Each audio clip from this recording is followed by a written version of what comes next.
De Efesios número 27. Estamos acabando el capítulo 5 y ya empezando el capítulo 6.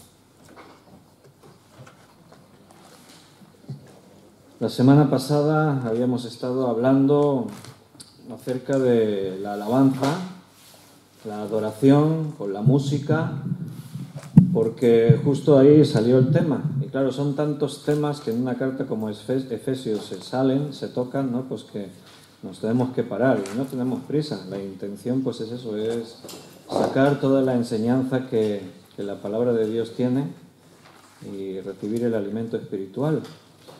Hoy pues vamos a acabar este capítulo 5 y empezaremos con el 6, que en realidad es el mismo tema, continúa, como ya vais a notar. Entonces, la semana pasada nos paramos en el versículo 19 y 20, hablando entre vosotros con salmos, con himnos y cánticos espirituales, cantando y alabando al Señor en vuestros corazones, dando siempre gracias por todo al Dios y Padre en el nombre de nuestro Señor Jesucristo. Ahí nos habíamos parado.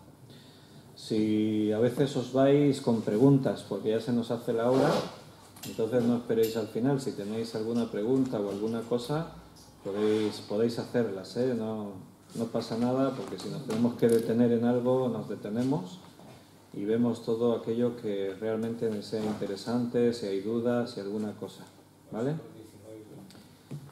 Que el domingo hubo hermanos que me dijeron, hay preguntas, para el martes. Bueno, pues cualquier pregunta y eso aprovechamos. Muy bien, pues vamos a seguir leyendo un poquito más, versículo ahora del 21 en adelante. Lo que nos lleva ahora el tema es a ver las relaciones dentro de la vida cristiana, relaciones entre el matrimonio, relaciones entre los padres y los hijos, relaciones incluso entre el esclavo y el amo. Podríamos hablar de relaciones laborales entre empleados y jefes, porque bueno, en nuestro contexto y donde vivimos nosotros no hay esclavitud. Lo más parecido pues sería eso. Algunos son esclavos del trabajo. No nos queda más remedio a veces, ¿no?, de tener que estar ahí trabajando en una empresa, cumpliendo con las horas, haciendo más o menos por lo que te piden que hagas ahí en la empresa donde estás. Recuerda que hemos terminado en el versículo 20 diciendo, dando gracias siempre por todo. Entonces, hay que dar gracias al Señor siempre por todo. Por todo es todo. O sea, no podemos hacer una lista, todas las cosas. Lo bueno y lo malo que nos parece a nosotros, porque al final todo está bajo el control de Dios y Dios tiene cuidado y Dios tiene propósitos. Y aprendemos aún de las cosas malas, también ahí Dios nos enseña, y a veces es necesario que estemos aprendiendo en situaciones difíciles porque no aprendemos de otra forma. Ahora dice en el versículo 21, someteos unos a otros en el temor de Dios. Las casadas estén sujetas a sus propios maridos como al Señor. Es importante que el apóstol Pablo empieza primero generalizando el tema de estar sometidos, antes de decirle a las casadas que estén sujetas a sus propios maridos. Primero dice esto, someteos los unos a los otros. ¿Qué quiere decir eso de someternos? La palabra someter ahí, ¿qué es lo que nos quiere, lo que nos sugiere? Bueno, el hecho de someterse es obedecer. La palabra griega es hupotasso. Si los que os gusta tomar notas, tienes que escribirla con 2 S al final, pero tal como suena, hupotasso, con 2 S. Hupotasso en el griego, además de someterse, quiere decir eso, obedecer. Eso es lo que quiere decir. Entonces, cuando dice obedeceos los unos a los otros, claro, es el significado someterse, obedecerse. ¿En relación a qué? Bueno, recuerda que estamos en el contexto, todo lo que estamos viendo desde el principio del capítulo 5, podríamos decir, y continuando después con el capítulo 6, está hablando de un cambio en la vida del creyente, lo que éramos antes de tener a Cristo en nuestra vida y lo que somos a partir de que nacimos de nuevo, a partir de que recibimos el Espíritu Santo. Por eso ahí habíamos estado viendo de que hay cosas que un cristiano ya no tiene que hacer, no tiene que vivir, no tiene que practicar. Está hablando de inmundicias, de avaricias, de fornicación, de palabras deshonestas, de necedades, de truanerías, de cosas que no convienen. Hablaba de no contristar al Espíritu Santo. Hablaba también ahí de no perder el control y dejarnos llevar por la ira. Bien, todas esas cosas, poner en orden la vida del creyente. Y antes bien, pues como creyentes tenemos que vivir una vida ordenada, una vida en la que buscamos llenarnos del Espíritu Santo, y en ese contexto ahora es cuando dice que nos tenemos que someter los unos a los otros, porque añade en el temor de Dios. Esa es la clave, esa es la cuestión. Cuando dice ahí que las casadas, las esposas estén sujetas a sus propios maridos, que se sometan a sus propios maridos, bueno, la idea es esa, en el temor de Dios. O sea, estamos hablando de que al final todos tenemos sobre nosotros autoridad. La Biblia dice, el apóstol Pablo decía, obedeced a vuestros pastores en todo, pero añadía, porque ellos tienen que dar cuentas de vuestras almas. Entonces, al final el pastor también está bajo autoridad. Y cuando dice someteos los unos a los otros, es todos. O sea, el pastor también está sujeto a la congregación, a cada miembro, porque el principio, al final, la norma, la regla, la guía es la Biblia, es la palabra de Dios. Es lo que estábamos viendo el domingo en la predicación, diciendo que todo gira en torno a la palabra de Dios. Es la autoridad, es nuestra guía, es la lámpara en nuestro camino. La palabra de Dios es absoluta. Todo lo que enseña se toma o se deja, pero no es relativo. O sea, o lo obedeces o lo desobedeces. Pero no puedes tratar de interpretar a tu manera o de escoger esto lo cumplo y esto no. Si queremos que nuestras vidas sean vidas agradables a los ojos de Dios, tenemos que tener su palabra presente en nuestra vida siempre.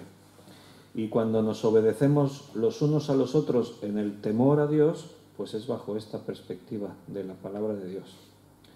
Claro que no nos gusta que nos manden, a nadie nos gusta someternos.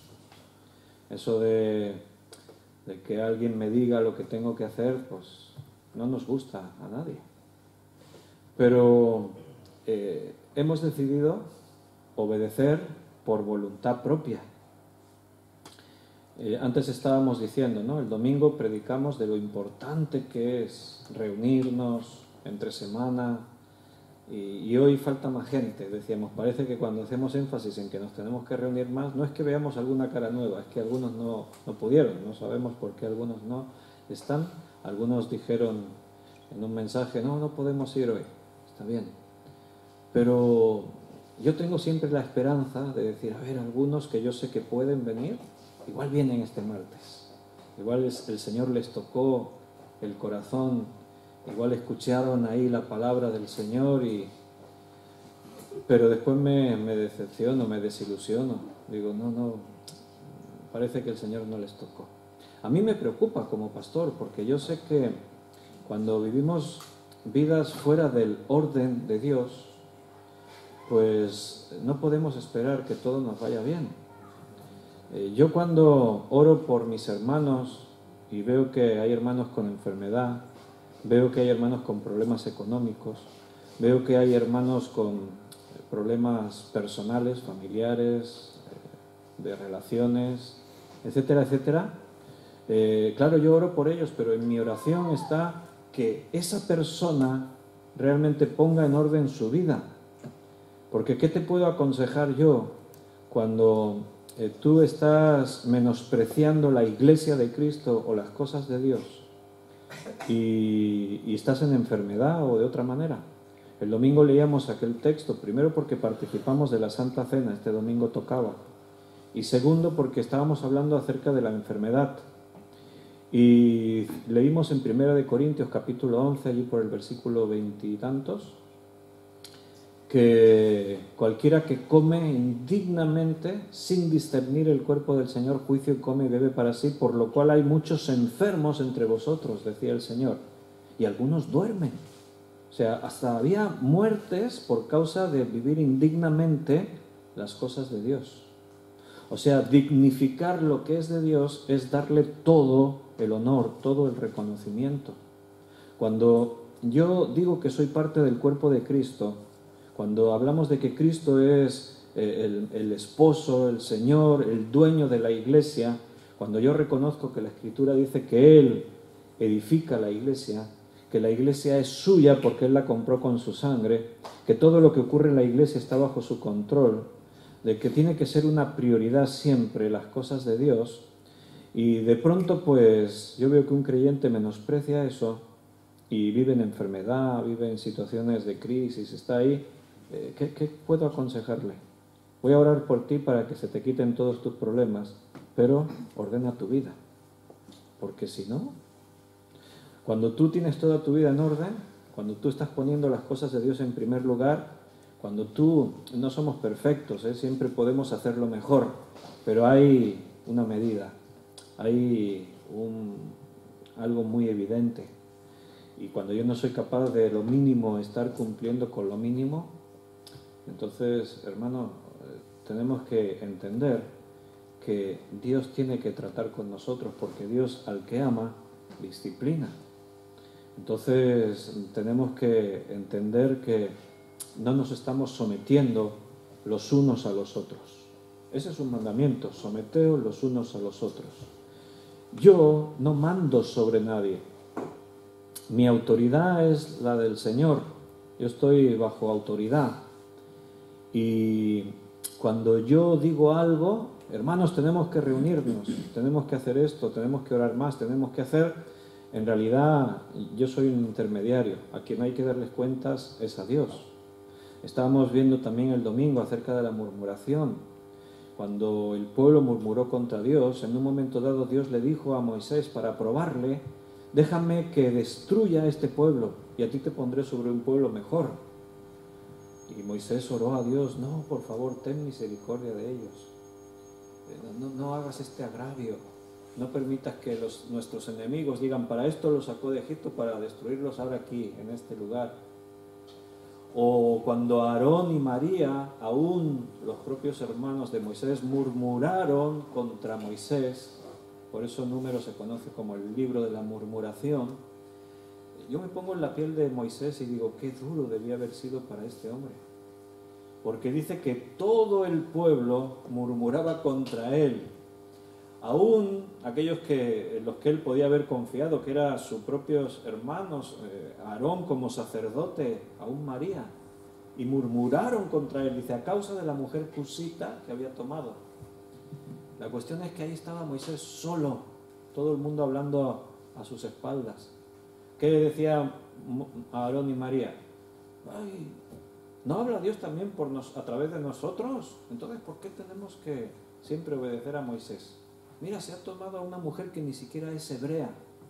Se tomó a una mujer cusita como esposa. Y bueno, por las circunstancias, por una serie de cosas que ocurrieron, pero no era algo malo. Moisés tenía en orden su vida. ¿Sí? ¿Sí? Bueno, es que... Pero me oís bien, ¿no? Que a veces no me acerco mucho eso. Entonces, estaba en orden todo, pero ¿qué pasó? Hubo castigo, hubo reprensión por culpa de la murmuración. Una de las veces que el pueblo murmuró era porque ya estaban cansados de comer maná, siempre comiendo maná. Y siempre se quejaban a Moisés: para esto nos sacó Dios de Egipto, para que nos muramos ahora de hambre aquí, o de sed aquí en este desierto. Y una de las veces pues Dios dijo: ¿queréis carne? Pues ahí va carne. Y llegó una nube de codornices al campamento, y algunos hasta se murieron de la indigestión de comer tantas codornices. La codicia del hombre. Bueno, la cuestión es que el pueblo no se sometía al principio de autoridad, en este caso a Moisés, pero podía haber sido a otro. Cuando el pueblo tenía que haber entrado a Canaán, no se sometieron a Moisés, a Aarón, a Josué, a Caleb, a los hombres que estaban diciendo: sí, esto es lo que Dios quiere para nosotros, pero no les escucharon. ¿Y qué pasó después? Pues tuvieron que sufrir las consecuencias. Toda aquella generación fue muriendo en el desierto. Sufrieron un montón de situaciones difíciles, desde padecer escasez a veces, hambre o sed, que no era porque Dios hubiese querido, es porque ellos decidieron que eso fuera así, o a veces sufrieron muerte porque había serpientes, otras veces los enemigos les atacaban, y no era agradable vivir en el desierto, pero ellos escogieron estar en el desierto, no se sometieron a la autoridad de Dios. Someteos los unos a los otros en el temor de Dios. Tener temor de Dios no es miedo a Dios, es reconocer lo que Dios es. A mí me da temor de mí mismo, pero me da temor ajeno cuando veo con qué ligereza algunos que se llaman cristianos deciden las cosas y se dejan llevar y administran sus vidas y su tiempo y tratan con la iglesia. A mí me da temor de esas personas, porque pienso, no son conscientes de lo que están haciendo, no conocen realmente al Dios, de verdad. Lo que Dios puso en nuestras manos es una obra muy seria. No es que soy cristiano y añado a mi vida el cristianismo entre todas las demás cosas que yo tenía. No, es que a partir de ahora mi vida es Cristo. Las cosas viejas pasaron, aquí todas son hechas nuevas. Ahora mi vida, para mí el vivir es Cristo. Y si me muero, mucho mejor, me voy con Él. Pero en tanto que estoy vivo, todo lo que hago tiene que girar en torno a Cristo, a Jesús. Y eso implica que toda mi vida tiene que estar enfocada desde esa perspectiva. Todo es Cristo, todo es Jesús, todo es su iglesia. Porque no hay otra forma de vivir la vida cristiana fuera de la iglesia, no existe, no hay. Dios ha diseñado su reino en este tiempo a través de la iglesia. Él mueve los dones en la iglesia, los ministerios en la iglesia, la evangelización es a través de la iglesia, los múltiples servicios que se hagan, todo es a través de la iglesia. Y ya digo, me entristece, pero también me preocupa cuando veo algunos que con qué ligereza toman decisiones. Y aún después de que el Señor les habla una vez y otra vez y otra vez, y les advierte y les dice, y siguen en la misma actitud de menosprecio hacia las cosas de Dios, hacia su iglesia. Bueno, pues no sé. Después no me sorprende de que algunos tengan que pasar aflicciones, porque de alguna forma Dios tiene que cambiar su corazón, porque Dios nos ama y Dios nunca nos va a dejar, nunca nos va a dar por perdidos, nunca va a dejar que caigamos en la maldición, en lo banal. Él va a tratar con nosotros con firmeza por puro amor, porque nos ama y nos ama hasta las últimas consecuencias. Esposas casadas, estén sujetas a sus propios maridos como al Señor, porque el marido es cabeza de la mujer, así como Cristo es cabeza de la iglesia, la cual es su cuerpo y Él es su Salvador. Aquí hay un principio de autoridad. Yo sé que los movimientos feministas no aceptan que en la iglesia se enseñe esto, de que el marido es cabeza de la mujer, que la mujer se tiene que someter a su marido, sujetarse al marido, esas cosas, ¿no?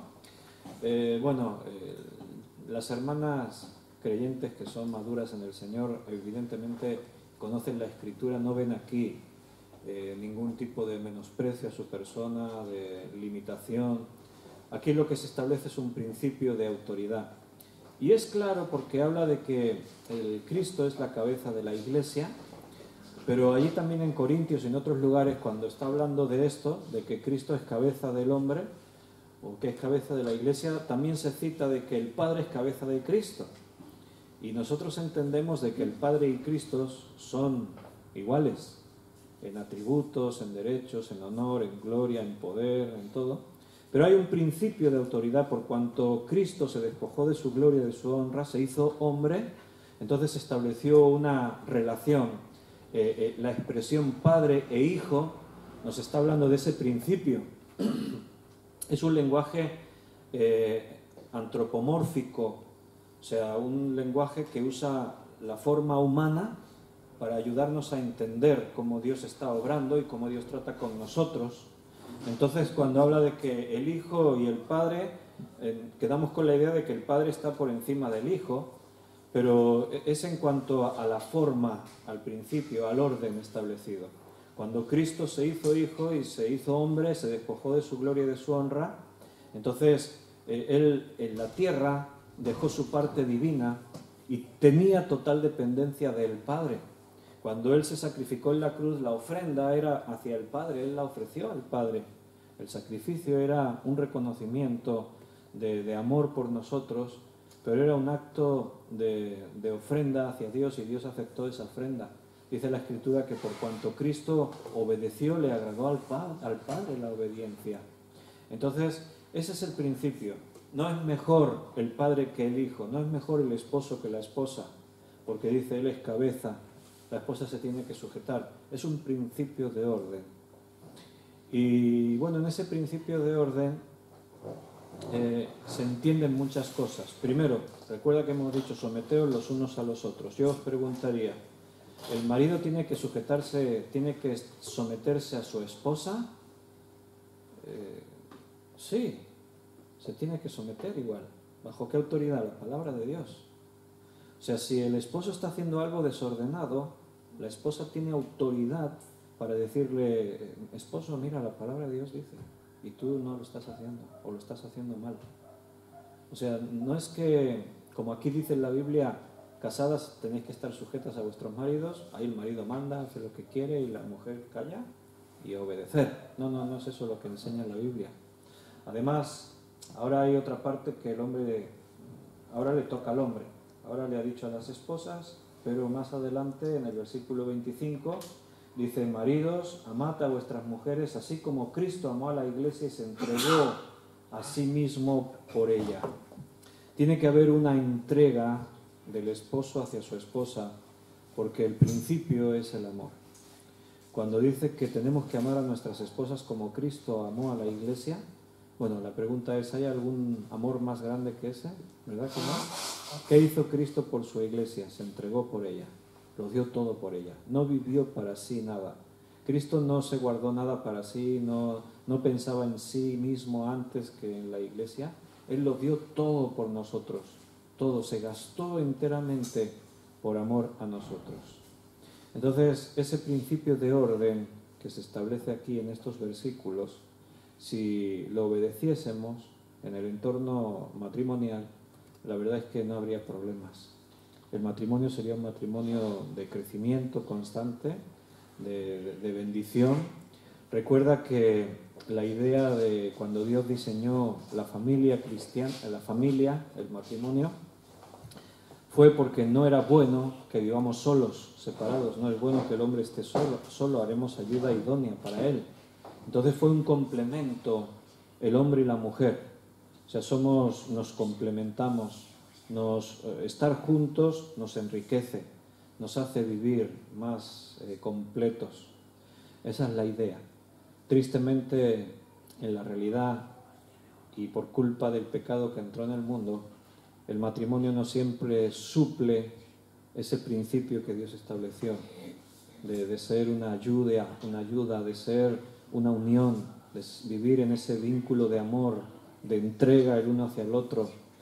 Y bueno, el egoísmo y todas las cargas que arrastramos, muchas veces, si lo ves a tu alrededor, convierten los matrimonios en verdaderos infiernos, en lugares de discusión constante, de problemas constantes.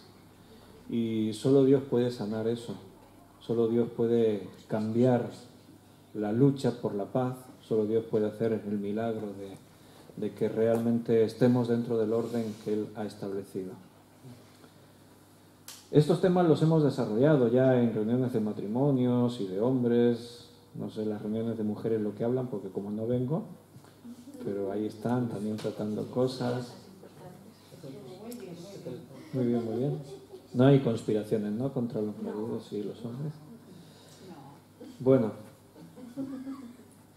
le dice a los hombres, para santificarla, habiéndola purificado en el lavamiento del agua por la palabra. Nota que lo que nos santifica como un lavamiento es la palabra de Dios.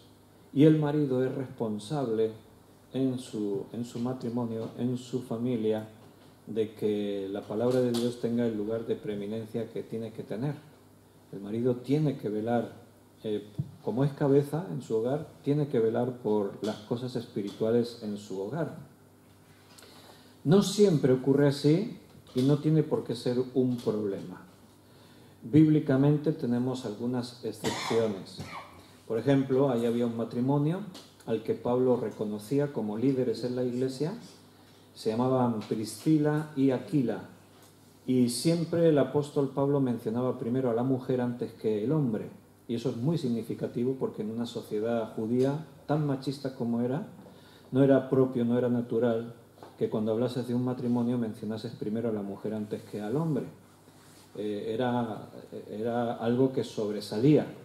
En ese contexto judío, si tú hablabas así, los judíos te iban a mirar mal y rápidamente te iban a llamar al orden. ¿Cómo que mencionas así? Pero ahora en Cristo, dice allí en Gálatas, que todos somos uno, somos iguales. Dice que ya no hay más esclavos ni libres, no hay más gentiles ni judíos, no hay más hombre ni mujer. En Cristo somos todos iguales.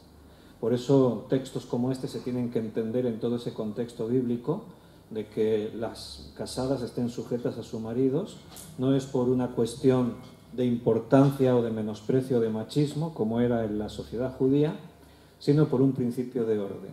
Y más, tendríamos que ver otros textos ahí en la Escritura, cuando Pablo tiene que estar tratando en Corintos o en otras iglesias que había problemas, porque había situaciones difíciles, había problemas, y por eso en un momento dado Pablo manda que la mujer calle en la congregación. Dice, no permito que las mujeres hablen en la congregación, pero está tratando problemas puntuales que hay ahí en la iglesia. Había situaciones, siempre ocurre igual. Cuando tú tienes opresión sobre algo, llega un momento en que das libertad, a veces la libertad ya se toma como libertinaje, se va al otro extremo. Entonces la mujer se fue de un lado al otro, había estado reprimida. Toda la historia de la humanidad había estado ahí como judía, como pueblo de Dios, siempre habían estado ahí sometidas, no tenían derecho a nada, no podían hablar, no podían opinar, y de pronto ahora en la iglesia todos somos iguales. Y algunas mujeres se fueron al otro extremo. Como es todos somos iguales y ahora tenemos voz y voto, pues ahí se ponían a enseñar y a decir y cosas que ni siquiera sabían, que ignoraban. Y entonces se creaban problemas en la iglesia y Pablo está poniendo orden en cosas puntuales. Pero todo eso se estudia así en un contexto bíblico. No es que Pablo fuese machista. Al contrario, Pablo estaba dando oportunidad a la mujer que nunca había tenido oportunidad. Cuando le está diciendo, mira, ponte el velo para hablar, lo que le estaba haciendo era permitirle hablar. No la estaba limitando. Porque es que antes de eso la mujer no hablaba, ni con velo ni sin velo. Cuando le dice, pon tu velo porque así estás reconociendo la autoridad que el hombre tiene sobre ti, en realidad lo que Pablo está haciendo es abriendo puertas, le está dando oportunidad. Y mucho menos Dios no es machista. Y se ven esos detalles como este. Mira, ahí están mis hermanos Priscila y Aquila. Y menciona primero a la mujer. Por alguna causa la mujer tenía en ese matrimonio más vida espiritual, más autoridad espiritual, y eso no era un problema. A mí a veces me preguntan, ¿y de una mujer puede ser pastor? Bueno, es lo mismo que estamos diciendo. No es lo normal, no es lo natural, pero hay excepciones, igual que en este caso. Cuando no ha habido hombres que han ejercido autoridad espiritual, Dios se ha usado de mujeres. O sea, todos somos iguales a los ojos de Dios. Solo que en un orden y por la maldición del pecado en el mundo, tenemos que siempre tener en cuenta eso, que no fue el pensamiento original de Dios, sino por lo que sucedió, que hay maldiciones que afectan al hombre y hay otras que afectan a la mujer, con diferencia. Entonces vivimos bajo esa maldición. Pero Dios no es machista y Dios mira igual al hombre que a la mujer. Para Él somos iguales. Y bajo la autoridad en el temor de Dios, una mujer puede ejercer autoridad también en la iglesia, claro que sí. De hecho, en las iglesias, aquí en esta iglesia, hay mujeres que ejercen autoridad, tienen responsabilidades. Y yo he conocido iglesias en las que hay mujeres que son pastor y la iglesia funciona y ningún problema. Me acuerdo hace años que en Holanda estuve en una iglesia, estuve invitado y allí el pastor era una mujer. Y era una holandesa de 2 metros de alta y así, ¿no? Cualquiera se metía con ella. Cualquiera le decía, no, yo no acepto la autoridad de una mujer pastora. Y la iglesia funcionaba sin ningún problema. O sea, ahí todo el mundo para adelante, ¿no? Entonces, ¿dónde está el problema? O sea, ¿dónde vamos a discutir de que si se puede, si no puede, si sí, si no? Aún en el Antiguo Testamento, en esa sociedad tan machista que estábamos diciendo, cuando no hubo hombres que estuvieron dispuestos a ejercer el liderazgo, Dios usó mujeres. Uno de los jueces de Israel fue mujer, Débora. Tuvieron que parchar un poco ahí, ¿no? De que, bueno, en realidad está bajo la autoridad del sacerdote y tal y cual, pero Débora era la que ejercía allí el liderazgo espiritual, era la que era juez. Sí, era juez en Israel, el juez, como lo fue Samuel, como lo fue Gedeón, como lo fue Jefté, como fueron todos esos jueces, Sansón y otros, pues tenían un liderazgo político, espiritual, todo sobre el pueblo. Y entonces pues ahí estaba, cuando no había una mujer, hay un hombre, pues una mujer. O sea, Dios usa a unos o a otros. Entonces, en ningún caso entendemos que haya desventajas en nadie. O sea, podemos servir allí donde Dios nos puso y ese no es el problema. Y si no mando, entonces ¿qué? ¿Dónde está el problema? O sea, es que si yo no puedo ser el pastor, ya no puedo servir. ¿Cuál es el problema?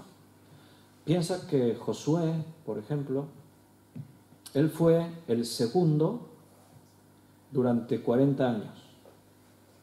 El líder era Moisés y él era el segundo. O sea, el que mandaba era Moisés y él siempre estaba a la sombra de Moisés. Pero era un hombre que lo tenía todo. De hecho, fue el sucesor de Moisés. O sea, Moisés no era mejor que Josué, por así decirlo, ¿no? Humanamente hablando. De hecho, a veces hay escenas bíblicas que yo veo a Moisés llevándose el honor y el que trabajaba era Josué. ¿Te acuerdas de aquella escena en la que hay una batalla tremenda y la imagen es Moisés en lo alto del monte, donde todos los hombres de Israel lo ven, y allí Moisés con los brazos levantados? Y cuando Moisés estaba con sus brazos levantados, así como orando a Dios, el ejército de Israel vencía en la batalla. Pero a veces se cansaba, ya no Moisés, porque prueba tú estarte así con los brazos levantados mucho rato. Llega un momento en que tus brazos parecen de plomo, no hay quien los sostenga en alto. Se te van para abajo. Y tuvieron que aguantarle los brazos. Ahí estaba Aarón, había allí aguantándole los brazos a Moisés. Porque cuando bajaba los brazos, Israel retrocedía, los enemigos vencían. Y entonces Moisés levantaba ahí los brazos.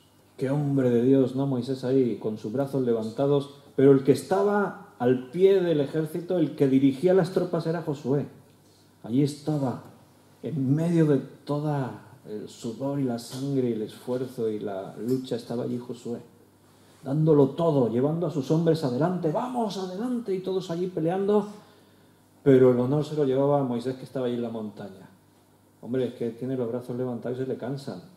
Que venga aquí y pelee aquí abajo, ¿no? Nunca hubo una queja en Josué, nunca se quejó.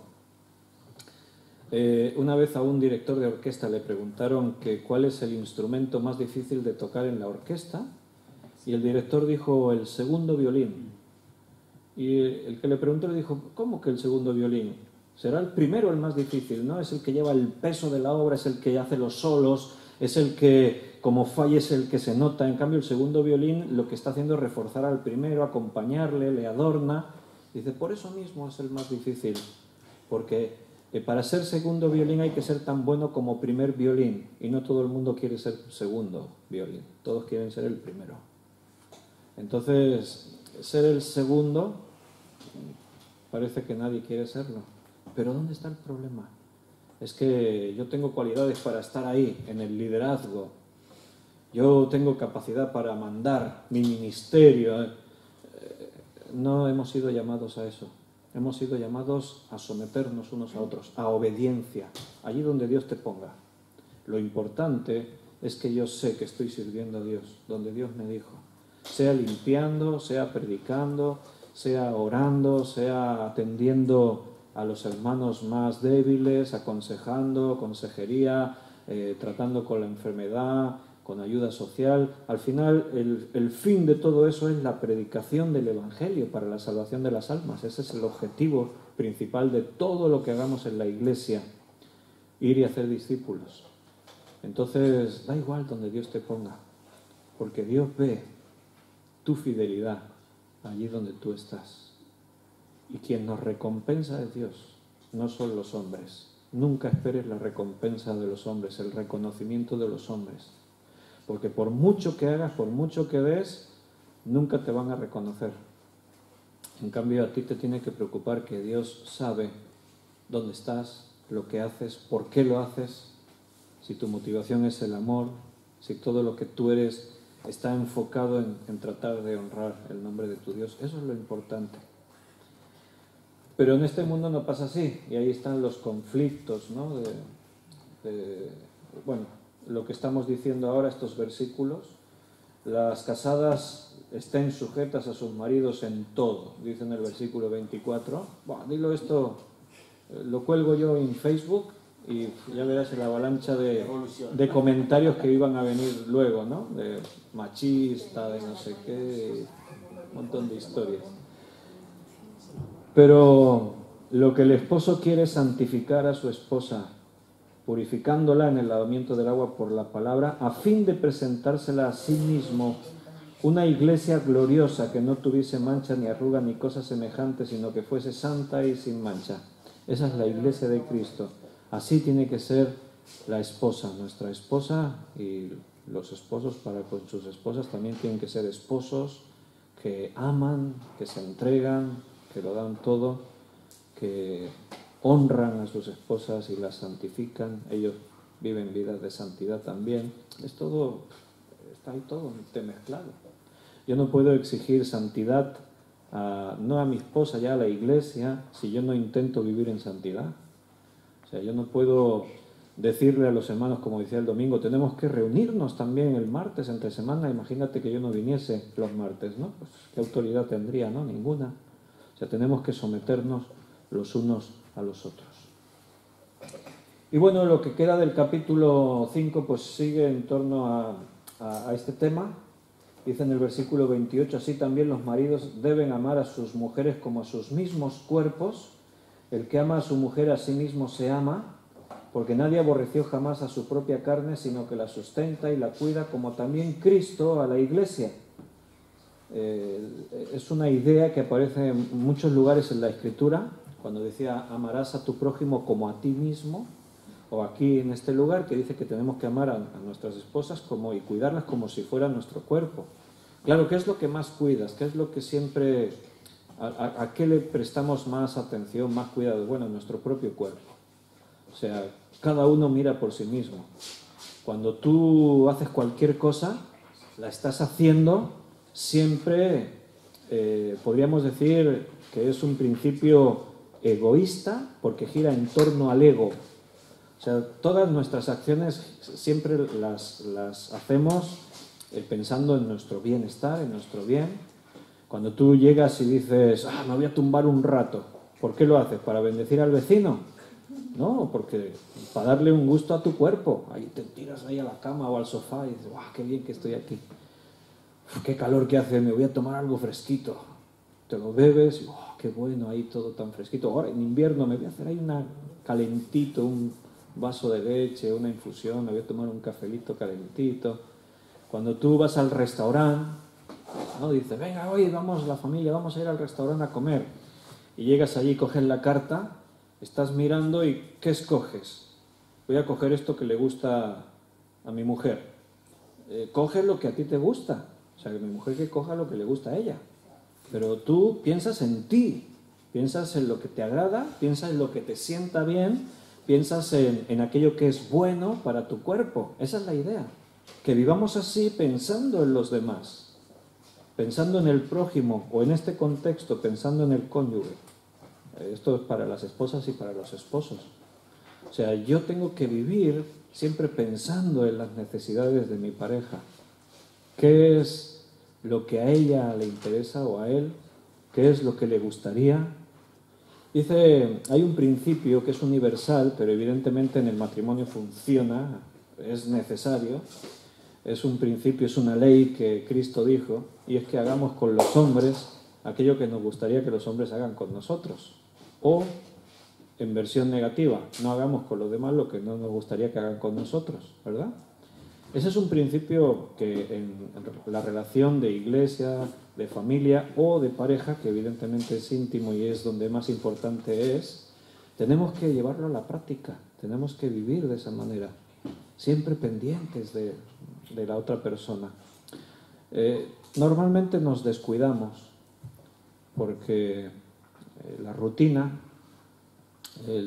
los años, hacen que nos descuidemos en los detalles, en las atenciones, que descuidemos todo esto que aquí la Biblia también nos enseña que tenemos que hacer como matrimonios. Y de vez en cuando hay que reaccionar, hay que despierta, ¿qué estoy aportando en mi matrimonio? Y hay que esforzarse en avivar, de reactivar, de buscar otra vez las cosas. La vida nos va desgastando. No somos aquellos adolescentes que queríamos comernos el mundo. La vida ha tratado con nosotros, han sido muchos desengaños, muchas batallas, muchos momentos de sufrimiento. La vida ejerce una influencia muy negativa en nuestro ánimo, en nuestro espíritu, en nuestro ser. Pero para eso tenemos la nueva vida en Cristo, para no dejarnos llevar por esa corriente de la maldición, sino realmente buscar la ilusión en el poder que tenemos en el Señor, en vivir una vida realmente plena, abundante, disfrutar a cada segundo de nuestra vida, porque estamos completos en Cristo, dice ahí en Colosenses. Con Jesús nos vino todo lo que necesitamos, todo lo que podemos desear, vino con Cristo. No solamente Dios nos dio a Jesús, nos dio juntamente con Él todas las cosas, todo lo que tú necesitas. Necesitas paz, la tienes toda, la que puedas imaginarte y más. Necesitas tener ilusión para vivir, gozo para vivir, el Señor te lo quiere dar. Solamente que a veces no lo vemos, estamos ciegos, no alcanzamos a ver cuánto nos ama Dios y cuántas riquezas nos quiere dar en Cristo. Imagínate que tú tienes en tu casa un cofre lleno de billetes, pero ignoras que está allí. Es tuyo, está allí en tu casa, pero te olvidaste o no echaste cuenta, alguien te lo dio y ni siquiera te enteraste que te lo habían dado, no sé. Una situación un poco difícil que se dé, pero estamos hipotéticamente hablando. Y está allí y tú estás con crisis, no puedes pagar las cuotas, estás ahí que casi que no puedes comer, ignoras que tienes ahí un cofre lleno de riquezas en tu casa. Así le pasa a muchos cristianos, que tienen riquezas en Cristo y no se dieron cuenta, viven todavía en la pobreza. Había un hombre un inmigrante que ahorró para pagarse un pasaje, estamos hablando de hace años cuando los inmigrantes viajaban en barcos hasta Estados Unidos buscando oportunidades de mejorar en la vida, en el trabajo, en todo. Y este hombre pues ahorró y al final consiguió el dinero para pagar el pasaje para viajar hasta Estados Unidos. Pero el viaje duraba varias semanas y él solo tenía el billete para el pasaje, no tenía más. Y él dijo, bueno, llevó ahí unas pocas de provisiones en un paquete y dijo, bueno, a ver si consigo aguantar hasta llegar a Estados Unidos. Y bueno, y en los primeros días, las poquitas provisiones que tuvieron se las gastó. Y llegó un momento que no tenían ya nada más para comer. Y empezó a pasar hambre. Y rebuscaba por allí en el barco a ver si algo de sobras, de basura, y pero estaba pasando un hambre. Llegó un momento en el que dijo, bueno, aún me queda como una semana para llegar a Estados Unidos, yo no llego, me muero antes. Dice, mira, que sea lo que sea, esta noche me voy al restaurante del barco, pido para comer todo lo que sea y cuando diga que no puedo pagar, pues ahí ya que hagan conmigo lo que quieran. No me van a tirar por la borda, supongo, pues que me pongan a fregar platos o lo que sea. Total, que llegó allí al restaurante, se sentó y cuando llegó el camarero y le dio la carta, y entonces pues él escogió, mira, de primero quiero esto, de segundo esto y de postre esto. Y ahí le trajeron. Y ya cuando se comió el segundo y vino el camarero y le preguntó al camarero, ¿comió bien? ¿Desea repetir? Sí, sí, voy a repetir. Y le trajeron más. Se puso, comió hasta reventar. Y ya cuando ya acabó y vino el camarero y estaba recogiendo las cosas, el camarero, el hombre ahí apurado, le dice, perdona, dice, le tengo que decir, confesar algo, le tengo que decir algo. Y el camarero dice, sí, dígame. Dice, es que no tengo dinero para pagar. Y el camarero se quedó ahí mirándolo así extrañado. Dice, ¿cómo que no tiene dinero para pagar? Dice, no tengo nada, no tengo dinero para pagar. Dice, me está bromeando. Dice, no, es broma, es de verdad, no tengo dinero para pagar. Dice, pero si no tiene que pagar nada. Dice, usted cuando compró el billete del barco, en el billete estaban incluidas la pensión completa de cada día. Usted tiene 3 comidas pagadas al día con su billete del barco. Y ahí estaba el tío a punto de morirse de hambre. ¿Por qué? Porque ignoraba, porque no sabía que podía disfrutar de algo. Y la vida cristiana a algunos les pasa así. Ignoran las riquezas que en Cristo tenemos o no saben cómo disfrutarlas. Bueno, dice en el versículo 30, porque somos miembros de su cuerpo, de su carne y de sus huesos.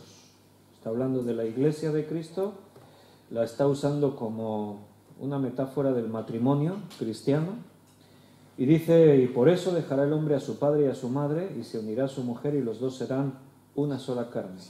Está citando a Génesis 2:24, cuando allí Dios creó al hombre, varón y hembra los creó.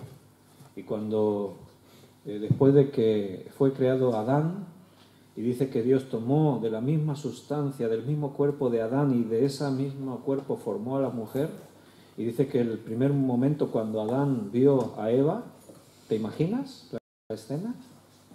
Adán se sentía solo, le puso nombre a todos los animales, y los animales estaban todos con sus parejas por allí, y Adán estaba solo, se sentía solo. Y dijo el hombre, no es bueno que el hombre esté solo. Y cuando le presentó a Eva, ¡guau! ¡Qué sorpresa para Adán!, ¿no? Amor a primera vista, un flechazo. Vio a Eva, Eva vio a Adán, no había más para escoger por eso.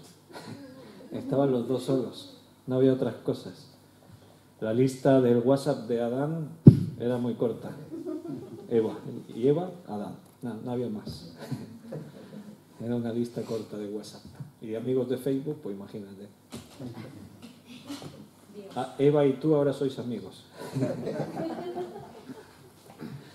Bueno, pues Adán miró a Eva y le dijo, esto es ahora carne de mi carne y hueso de mis huesos. Qué romántico Adán, ¿no? Bueno, pues ahí está. Ahora lo cita el apóstol Pablo. Por esto dejará el hombre a su padre y a su madre, se unirá a su mujer y los dos serán una sola carne. Este era el mandamiento de Dios para el hombre y para la mujer, el matrimonio. Algo santo, algo que Dios instituyó y que le pertenece a Dios. Y dice Pablo, grande es este misterio. Mas yo digo esto respecto de Cristo y de la Iglesia. Al final todo lo que nos rodea son misterios. Si tú profundizas bien en el fondo de por qué tiene que ser así, es así, punto. O sea, es un misterio. Hoy compartí en Facebook un vídeo que había visto ahí de otros hermanos que habían puesto y me resultó muy interesante, de una conversación, un debate entre una chica jovencita acerca de toda esta ahora polémica que hay acerca de la diversidad de género, de que un hombre tiene derecho a sentirse mujer y una mujer tiene derecho a sentirse hombre, y si quieren cambiar su sexo, pues que lo cambien, y cada uno tiene que sentirse libre y nadie tiene derecho a hablar en contra de todo eso. Y ahí hay un debate, si no lo leísteis, o sea, no lo escuchasteis, está en inglés pero está subtitulado, por eso digo de leerlo. Pues es muy interesante. La verdad es que este hombre, este cristiano, presenta unos argumentos ahí irrefutables. O sea, la chica está allí y no sabe ni qué decir. O sea, y la gente que está ahí está escuchando, a él lo están ovacionando y aplaudiendo todo el rato y la chica, claro, está ahí. Es que no hay argumentos, no hay por dónde cogerlo. ¿Por qué tiene que ser así? Es así. O sea, las cosas están establecidas de una forma. Y muchas de esas cosas, pues, ¿por qué tienen que ser así? Pues no lo sé, pero son. En el caso del matrimonio, cuando tú lo piensas, ¿por qué Dios lo diseñó de esa forma? ¿Por qué el hombre y la mujer son como son? ¿Por qué tenía que ser de esa manera, unirse de esa forma para ser una sola carne, para crear ese vínculo de unidad? ¿Hasta qué punto lo espiritual también nos une? ¿Por qué la familia se tenía que formar de esa manera? Dios lo diseñó de esa forma. Cuando Dios lo hizo, era lo mejor. Todo era bueno en gran manera.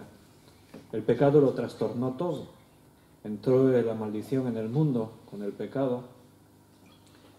Pero, ¿por qué tiene que ser así? En la iglesia sucede así también.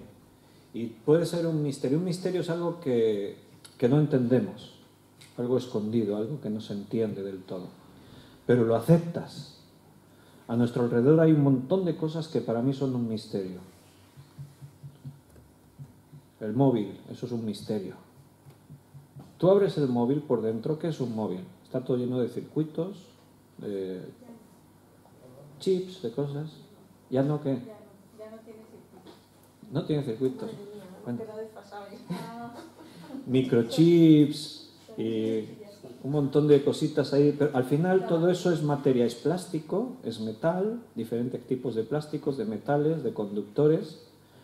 Y de pronto ahí está el procesador y está la memoria. ¿Y la memoria? ¿Qué es la memoria? Un pendrive, que es algo muy visible, ¿no? Tú coges un pendrive y dice, tiene 32 gigas este pen. Lo metes ahí al ordenador y le descargas pelis, música, todo. A ver, tú piensa, está todo ahí dentro de un trozo de plástico. Toda la información, imágenes, sonidos. Para mí eso es un misterio. Y me explican cómo funciona. Sí, porque esto es a través de todo un sistema. Sí, pero ¿cómo se queda eso ahí dentro? Un CD, un cacho de plástico. Sí, es que el láser lo graba ahí, no sé qué. Sí, vale, todo lo que tú quieras. Si me lo explica un técnico, también lo escucho, pero lo estoy escuchando y estoy pensando, no lo entiende ni él lo que me está explicando. Porque al final es como un misterio. Simplemente porque lo usamos y es cotidiano, lo aceptamos y nadie cuestiona o se plantea, ¿y esto por qué será? ¿Y cómo es así? No sé qué. No, es algo cotidiano, pero al final es un misterio. La iglesia es algo tangible, visible, cotidiano, pero al final es un misterio. Que estemos unidos, Cristo como el esposo, la iglesia como la esposa, que haya una unidad perfecta, algo que no se puede romper, que es santo, que está diseñado para que funcione únicamente de una forma. Pero eso es la iglesia, una unidad juntamente con el Señor. Por eso, lo que decíamos antes, yo no entiendo cómo algunos menosprecian a la esposa de Cristo y la tratan como a una cualquiera y no le prestan la atención y el tiempo que le deberían prestar. Yo ponía el otro día un ejemplo. ¿Te acuerdas cuando eras novio? Ya no se usa mucho esa palabra, ¿verdad? No son parejas. Mi chico, mi chica, mi pareja. Ya no hay novios hoy en día. Bueno, aquí la mayoría sabemos de qué hablamos todavía, de los novios. Nos hacíamos novios. Bueno, tu chico, tu chica, tu novio, tu novia, quien sea. ¿Te imaginas que todo el día deseando estar juntos, buscar un rato para encontrarse? Imagínate que llega ese momento, esta tarde podemos estar juntos. Y de pronto uno de los dos dice, ay, yo es que no puedo. No puedes, ¿por qué? ¿Qué pasó? Y le dice, yo qué sé, alguna de las excusas que algunos ponen para no venir a la iglesia. Es que estoy muy cansado, he estado todo el día trabajando y ahora estoy cansado. Me apetece irme a casa y ya ponerme cómodo, zapatillas, la bata. tomarme algo calentito, ver un rato la tele.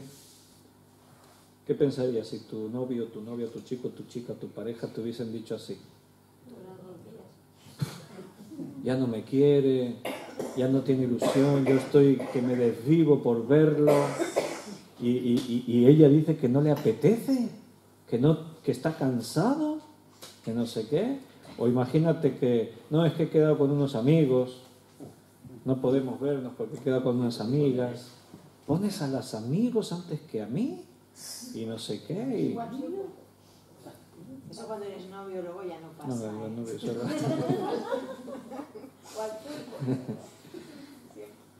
No había ni WhatsApps, ni móviles, ni nada. O sea, se veían y ya está, no había otros momentos para estar comunicados. Bueno, pues así algunos con la esposa de Cristo. Hay cosas más importantes que las cosas de la iglesia. Y así termina este capítulo 5.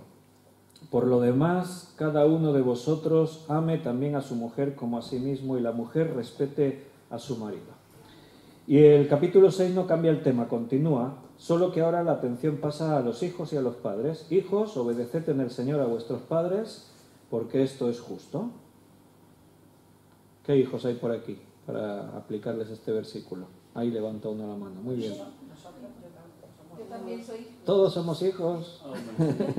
¿Alguien no es hijo? Todos hemos sido hijos, somos hijos. Y bueno, todos hemos tenido que aprender a obedecer a nuestros padres. Muchas veces como hijos nos hemos sentido maltratados, de decir es que es injusto, que me digan, que me obliguen a esto, que me hagan... Bueno, y el mandamiento es este, y quiero que notes que el mandamiento es: hijos, obedeced en el Señor, dice, a vuestros padres. No dice obedeced a vuestros padres si estáis de acuerdo con ellos. Hay que obedecerles siempre, porque los padres tienen la autoridad delegada de parte del Señor. Ya sé, si no, ya te lo digo yo, igual alguno tiene una pregunta en su cabeza, bueno, y si el padre es un tirano y si nos... Bueno, hay extremos, claro. Hay un mandamiento que dice que tenemos que obedecer a Dios antes que a los hombres. Imagínate que el padre le manda al hijo, ve si me compras un paquete de droga. ¿El hijo se puede negar? Claro que sí. Y si el padre le dice, ves y dile a aquel una mentira, dile que no sé qué. No, yo no digo mentiras, papá. No, que me tienes que obedecer, que yo soy tu padre. No, pero yo antes que hijo tuyo soy hijo de Dios, no puedo mentir. ¿Entiendes? En casos extremos, el hijo se puede negar a cumplir al padre, ¿no? Pero en lo cotidiano, en lo normal, y eso los hijos tienen que obedecer a sus padres. El mandamiento honra a tu padre y a tu madre, que es el primer mandamiento con promesa. ¿Cuál es la promesa? Para que te vaya bien y seas de larga vida sobre la tierra. Ese es para los hijos para toda la vida. O sea, mientras tus padres vivan, Dios te mandó que les honres. Honra a tu padre y a tu madre. Hónralos. ¿Qué es honrarles? Darles la honra, el honor, la atención, el reconocimiento, la obediencia. Llega un momento en el que el hijo se independiza, pero aún así el padre o la madre siempre tienen una autoridad moral sobre ese hijo o esa hija. O sea, yo siempre tengo que estar dispuesto a escuchar el consejo de mi padre o de mi madre, siempre. Aunque yo ya sea también padre y ya tenga... En los tiempos de Jesús, en los tiempos de la Biblia, los hijos eran propiedad de sus padres hasta que los padres fallecían. Por eso a veces hay muchas enseñanzas que giran en torno a esto. O sea, el padre era